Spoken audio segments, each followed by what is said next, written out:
got Tyler DeLuca here, and look, she needs no introduction. You know who this is. One of the GOATs, Cheryl Miller. Tyler's got me Cheryl Miller. I'm ready. This kid has got me so hyped. I'm ready. Now. Cheryl Miller, UCLA, Battle of LA. Give me the rundown. What's the message for this Trojan team? First of all, the ladies already know, I don't believe in luck. It's all about getting it done. Leave everything out on the floor. Everything you got is everything you give. Come on, ladies. You heard it here. That's all I need to hear. I'm ready to play, Cheryl. I'm ready to play, Cheryl. Let's go. Let's go. Look, man, when the GOAT is bringing energy like that, you got to show up. You have to. Juju Watkins showed all the way out tonight here in Los Angeles. This is the No Cap Space postgame show.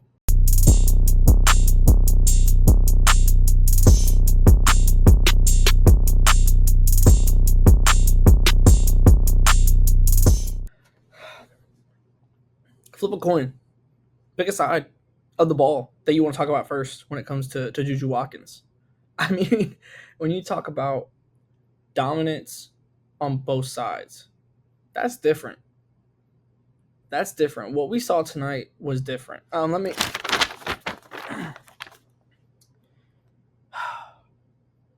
38 points. 6 of 9 from 3. 11 rebounds. 5 assists.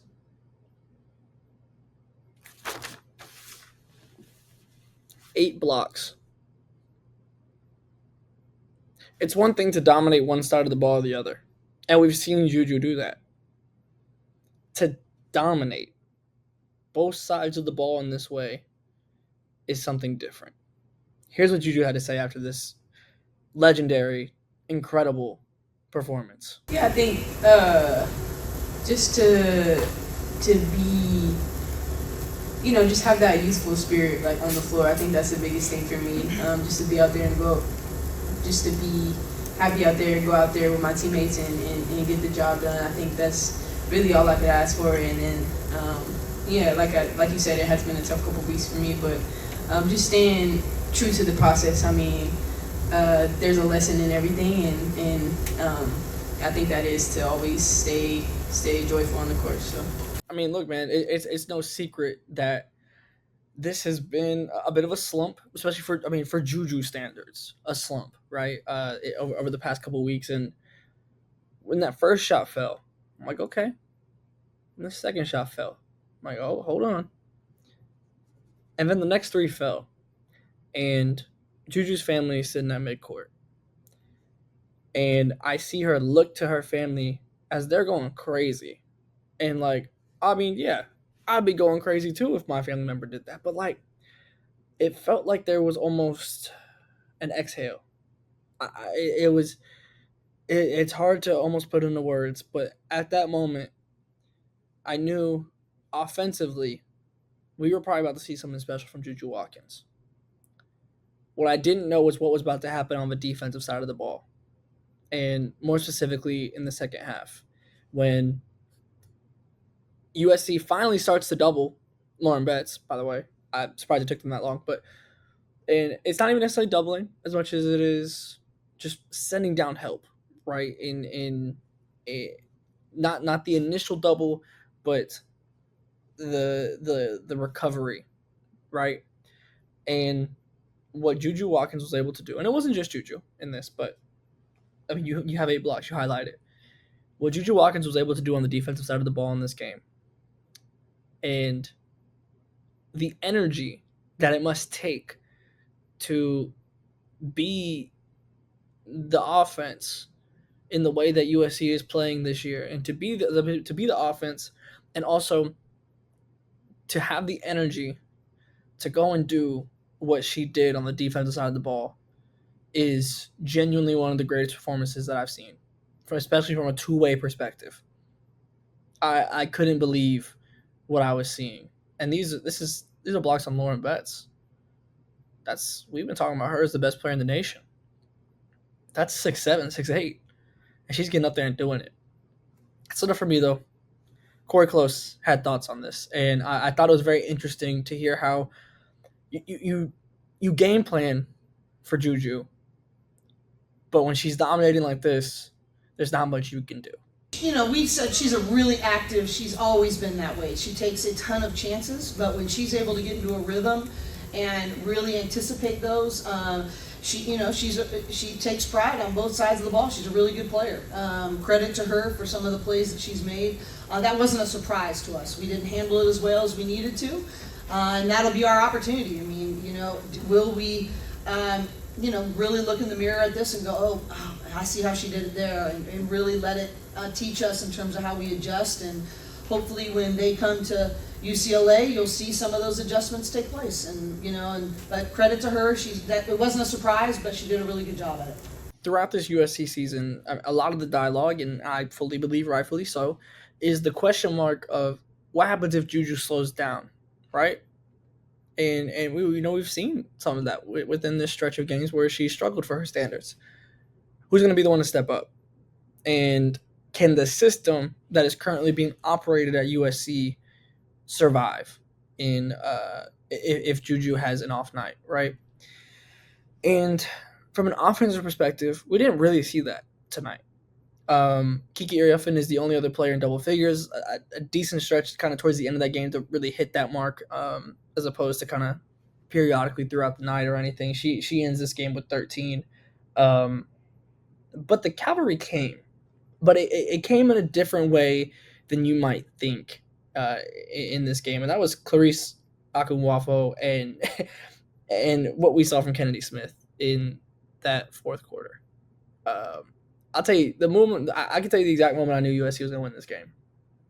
It's about 4 minutes left, and Kennedy Smith and Kiki Rice we're getting some real rivalry hoops, right? And there's a moment where Kennedy Smith just starts clapping right at Kiki Rice. And at that moment, she does that and then forces a poke away or a full-on turnover, but regardless, gets the better of Kiki Rice. And that's when I realized that the defense with Clarice and with Kennedy was going to win them this game. And obviously Juju as well on the defense side of the ball, what she was doing. The ball pressure that USC had in this game made life so much more difficult for Lauren Betts just to get touches and everything. And like Lauren Betts did not have a bad game by any means, but I mean she ends with 18 and 13 on 5 of 13 shooting. Again, we're judging this on Lauren Betts standards. You're living with that, and you're feeling good about that. And we've talked plenty about the depth of UCLA, and the depth never really got going. Kiki Rice ends with 15. Janiah Barker, who I thought was very, very good tonight on the defense side of the ball and offense, really, but only 5 shot attempts and ends with 10 points. But I want to give her the flowers there because I thought she was great. But you don't really see that. And Lauren Betts, when I was at the South Carolina game, and we saw it a little bit, especially towards the beginning of this game, where the gravity would come in, the defense would close down whenever she get a touch, and you would get a backdoor cut or whatever, right? And the movement would allow UCLA to get an easy shot. And in this game, we didn't really see that in the second half. And a lot of that had to do with the ball pressure on the guards, and a lot of that had to do with the way that when Lauren Betts did get a touch, how they closed down. And again, just fantastic work from both of those. But to highlight Clarice here, we heard from her from the post game. I thought she had some phenomenal answers with it when asked about guarding Lauren Betts. Here's what she had to say about that.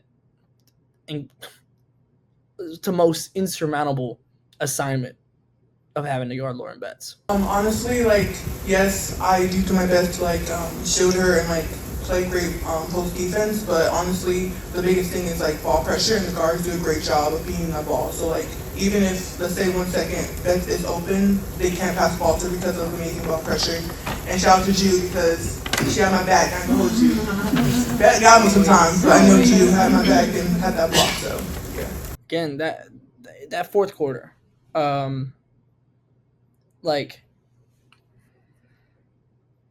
24-8, USC wins that fourth quarter, and that is not something you would expect to see from UCLA. The biggest thing to me going into this game, as to kind of wrap this up, the biggest thing to me was I felt like it was going to take a superstar performance from USC, which we certainly got in Juju, and it was going to take others.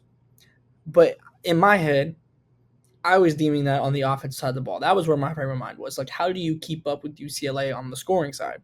And USC has a good defense, and I don't want to underrate that. But the thing with UCLA that, to me, has made them so dangerous is they have so many variables. And so when an equation is not adding up in the way that they want to, they can change a variable. And they can play, so many different styles of basketball whenever needed. And it never felt like they were able to switch the style of this game. USC dictated it a lot of the time. The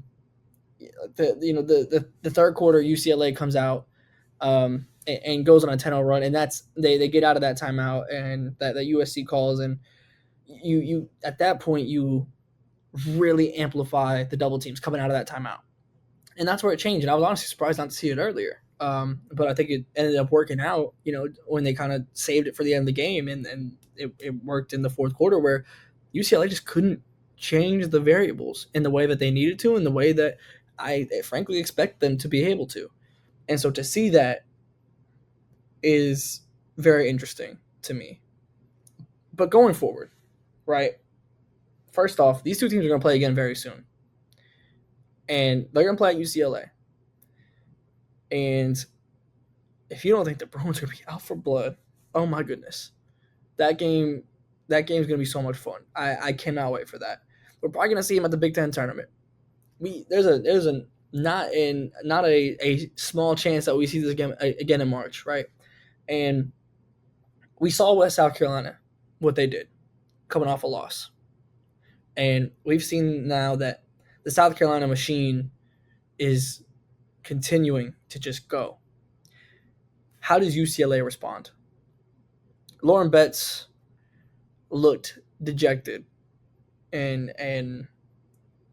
there was a question where it was about the matchup with the opposing bigs, and she didn't pin anything on what they did.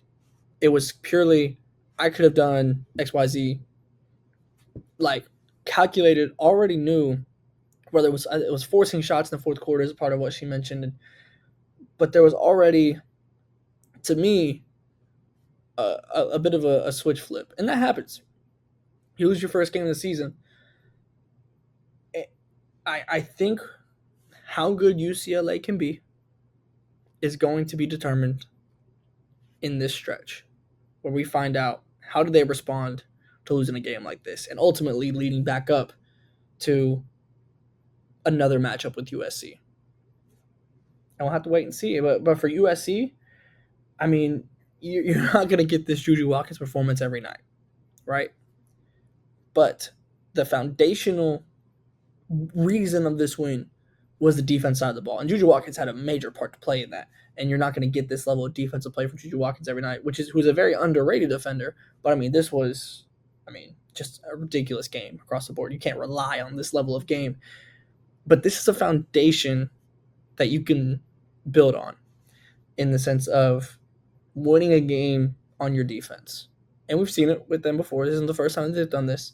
But as we go into March, it feels increasingly that the system is going to be first Juju. If not Juju, then Kiki. And if not Kiki, Lord knows. Right? And when it works like this, it looks fantastic. And you get an all-time performance from a player that has all the talent to be an all-time player. And they went out and won this game. And they did it based on their defense. So I'll be very, very interested in seeing how that continues. Because I felt like Kennedy Smith in that fourth quarter, who I've already been very high on, it felt like she leveled up when she took on that Kiki Rice assignment. And if she can continue that, and we see that growth continue, that's a player that can guard any player in the nation.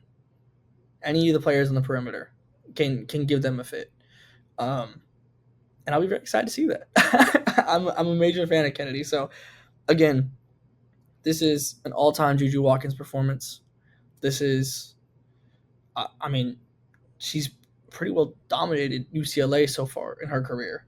But again, when we get that next matchup, and we'll see how UCLA is from now until then, and we'll see how USC is from now until then. I mean, the Big Ten is rough. But that next matchup, I'm very excited for it. I'm very excited for it. I apologize for being here in the hotel room, but I had to get back, and my phone was about to die. But the boots on the ground coverage is here. Our paid subscriptions are here, where you can get extra content from us. I'll have a whole notebook of my thoughts, what I saw at the game, from the celebrities to my interaction with Cheryl Miller, which mentally I'm still there, honestly. And of course, we're going to keep this stuff rolling. I mean, this is, if you missed it as well, the Juju Watkins feature story just dropped, where Andrew went and visited her hometown of Watts with her grandfather. It's fantastic stuff. So check out everything on nocastspacewbb.com. We'll have more post-game coverage and boots on the ground coverage this weekend. I know I will be in Austin for Texas LSU.